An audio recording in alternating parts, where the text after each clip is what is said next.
Longhorn knows dinner for two should be a dinner two people actually want. A Longhorn dinner for two for $29.99. Choose 2 of 7 entrees, like our new portobello sirloin, 2 salads. Thank you. Before I get started, I just want to introduce my wonderful wife, Candy, of 39 years. She's always by my side.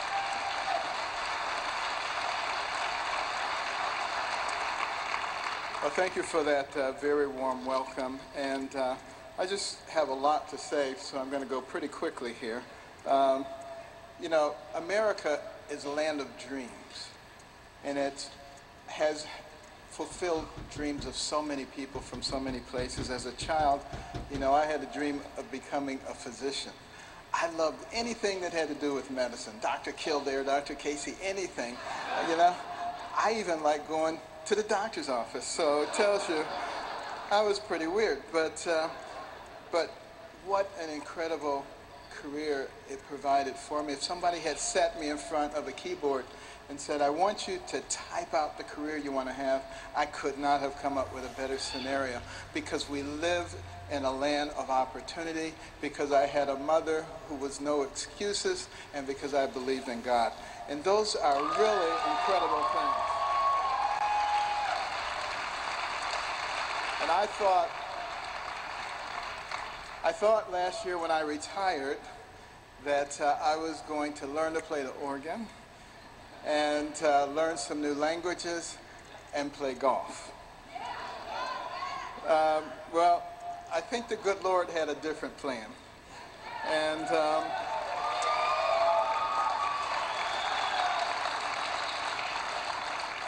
I'm not sure what the culmination of that plan is, but I am having a good time, and Candy is having a good time as we go all over the country. Red states, blue states, north, south, east, west.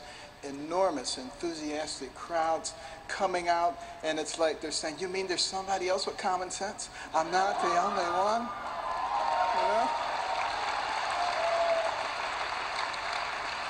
Well, here's the good news. The majority of people in this country have common sense. The problem is they have been beaten into submission. You know, the PC police and all these people, and people are afraid to speak up for what they believe. And, you know, one of the principles of Saul Alinsky, he says, you make the majority believe that what they think is outdated and nobody thinks that way, and that the way that they think is the only way intelligent people think. And if you can co-opt the media in the process, you're far ahead of the game. That's exactly what's happened, and it's time for people to stand up and proclaim what they believe and stop being bullied.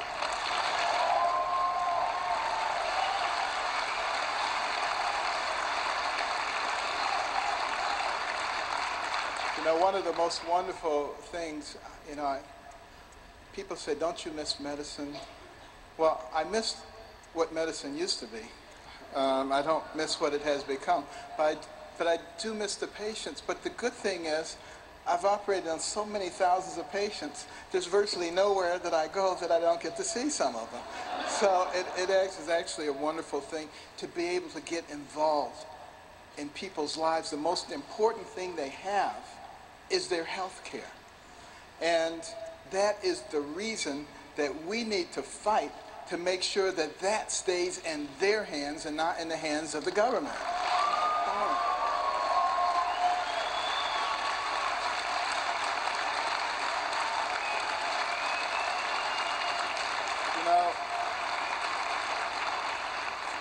You know, medicine prepared me for out-of-the-box thinking, and it prepared me for a lot of controversy. You know, I got involved in doing, you know, new procedures, and, you know, there were some people who didn't like that very much. But I'll tell you the difference. In medicine, we actually talked about it. We talked about the differences. We talked about the evidence and the facts. And when the facts were shown, people made adjustments. Unfortunately, that does not happen in the political world, because you're dealing with ideologues. They don't care how many facts you show. They just believe what they believe, and they want to keep doubling down on it. And the only people who can stop them are us, the American people. This is where it lies. Now, As you know, I am not a fan of political correctness. I hate political correctness. I will continue.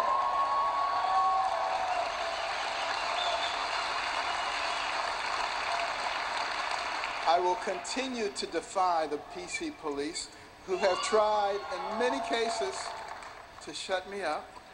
You know, I actually find them pretty amusing, you know.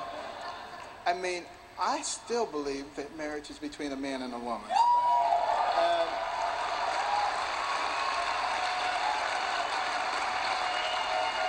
you know, because I happen to mention that nobody gets to change the definition of marriage and mention some other categories, they said, Carson said that gay marriage and bestiality are the same thing. Well, that's preposterous. Of course they're not the same thing. Anybody who believes that is a dummy. But anybody who believes somebody who says that somebody said that is a dummy. You know, that's the problem, okay? And then, of course, gay people should have the same rights as everyone else, but they don't get extra rights. They don't get to redefine marriage.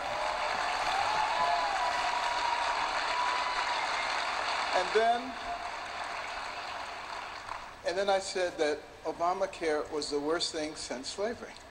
Now, let me tell you why I said that. Of course, they said, Carson says that slavery and Obamacare are the same thing. Of course they're not the same thing. Slavery is much worse. But bear in mind what happens with Obamacare. We, the American people, have with that program shifted the power that was given to us by the Constitution and by the founders to the government. It's the most massive shift of power in America that has ever occurred. That's why we need to redo it. We need to put the power back in the hands of the people, and we need to make sure we keep it there.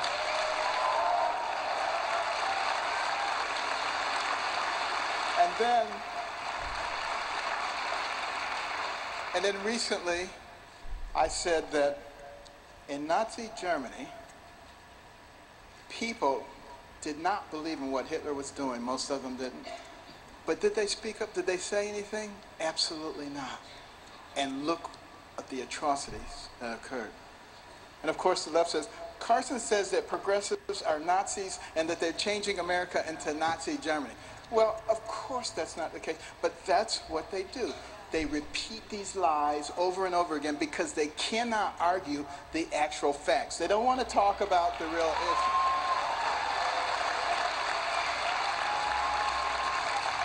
And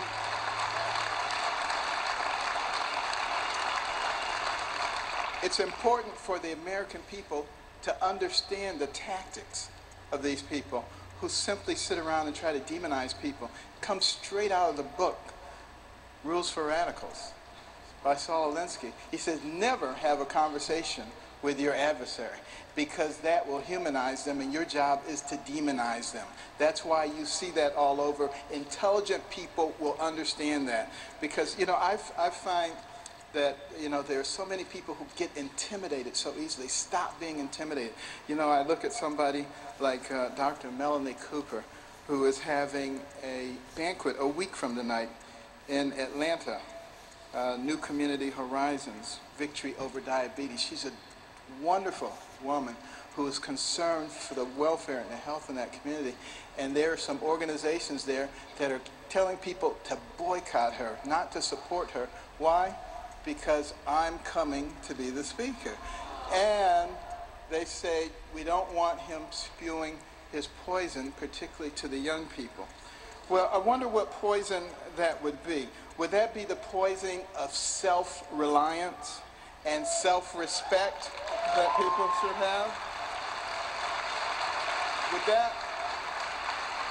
Would that be the poison of telling people in minority communities that they need to learn how to turn over the dollar a few times in their community before they send it out, and that's how you create wealth, and that you should reach back and pull others up with you, and if you do that, you don't have to depend on anybody else? Would it be the poison of talking about how education is the key and that you don't have to be a victim. It's a matter of your mind and what you decide to do, and that the most important person when it comes to your future is you and the decisions that you make and the things that you decide to do. This is America. We are free. We can do that.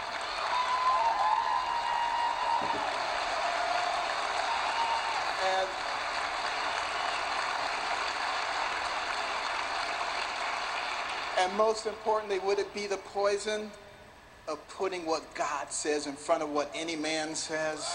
Think about that.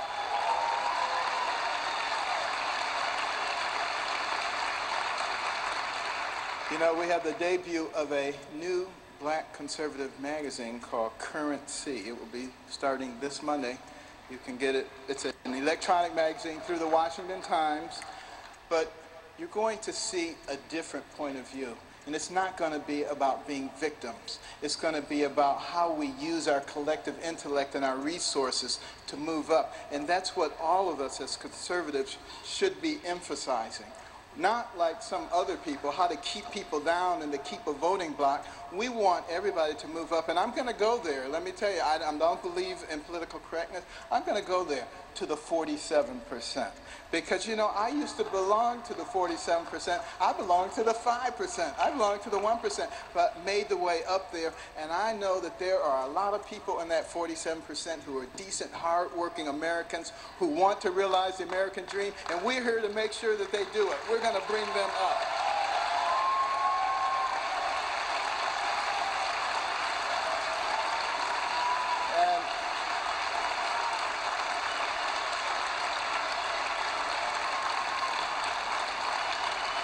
The other thing, so important, save our health care, part of the American Legacy PAC. Why have I gotten involved with that? Because, and I thank all the people who signed the petition, over 200,000 already. Keep signing. We want millions of people because, see, the left wing says the reason people don't like Obamacare is because it doesn't go far enough. That's not true. Sign that petition. Show them that we don't like it. We want it changed. We want something better. We want the health care in our own hands. We can do it. We pay twice as much per capita for health care in this country as the next closest nation. We can easily do this. We have a lot of alternatives. You'll be able to read about them on the American Legacy PAC.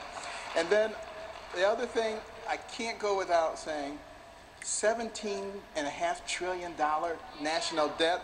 Think about the implications of that. The only reason that we can do that is because our currency is the basis of the international reserve currency system. And we can print money. You know, if Greece could print money, they wouldn't be in trouble either.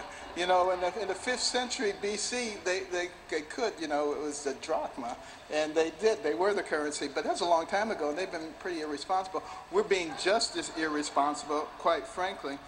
17 trillion. Do you know how long it would take to pay that off if you paid $10 million a day? 4,700 years. That is absolutely absurd. We are killing the next generation. We have to think about that. And what did Putin say last week?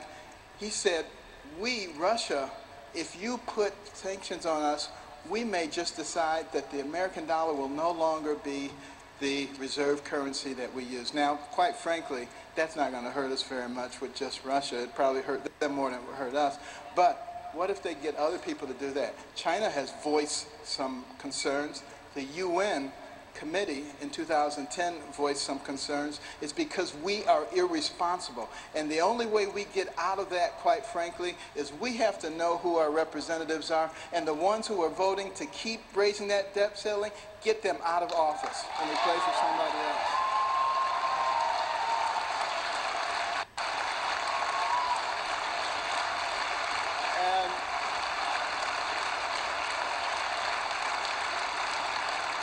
You know, I have several other things to say, but my time has expired. But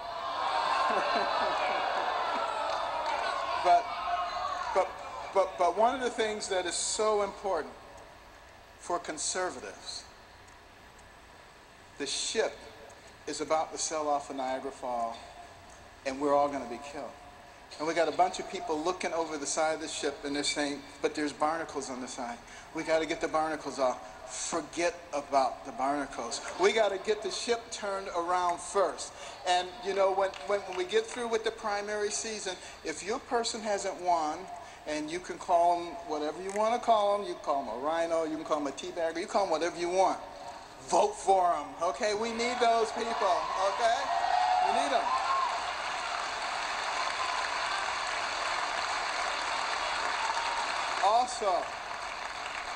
Also, we have got to get back to the same mentality that Americans had in the pre-revolutionary days. They got together with their friends and their neighbors and their associates, and they talked about what kind of America do we want to have? What do we want to pass on to our children? And they encouraged each other. And that's how a bunch of ragtag militiamen defeated the most powerful army in the world at that time. You need to go out and talk to people. Everybody you know. Have the discussion. Don't let the left shut you up. Everybody needs to talk about what we are doing and what we want to have as a nation. Encourage each other. Talk to your 87-year-old aunt who hasn't voted in 20 years. Go and make sure that she understands what the issues are. If she's an invalid, make sure she's signed up for an absentee ballot. If you need to go and help her fill it out, go and help her fill it out. Get all of those people, bring them back into the fold. I run into particularly elderly people all the time, all over the country. They said, I've given up on America, I'm just waiting to die. We have got to bring them back in. The greatest generation can help us save this nation once again. And finally, you think about the people who sacrificed so that we could be free. I could talk about a lot of them, but you can read about them in our book, One Nation. And I know the left will say, he's just hawking his books, that's all he wants is money. I got plenty of money, that's not the problem. But you know, what we need are action steps. And we have action steps to help people, every American citizen, to get involved in having a country that is for, of, and by the people. We can get it back, but we have to be brave. Think about those people during World War II. Nations falling like dominoes, one by one.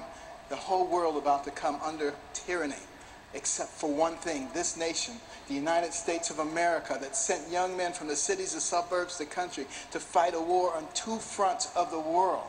A country that sent young women into the factories to build more airplanes, tanks, and mortars than anybody could imagine. A country that through its strength and its might and its determination changed the course of the world. You want to tell me we're not an exceptional nation? You go jump in the lake. That is absolutely not the case.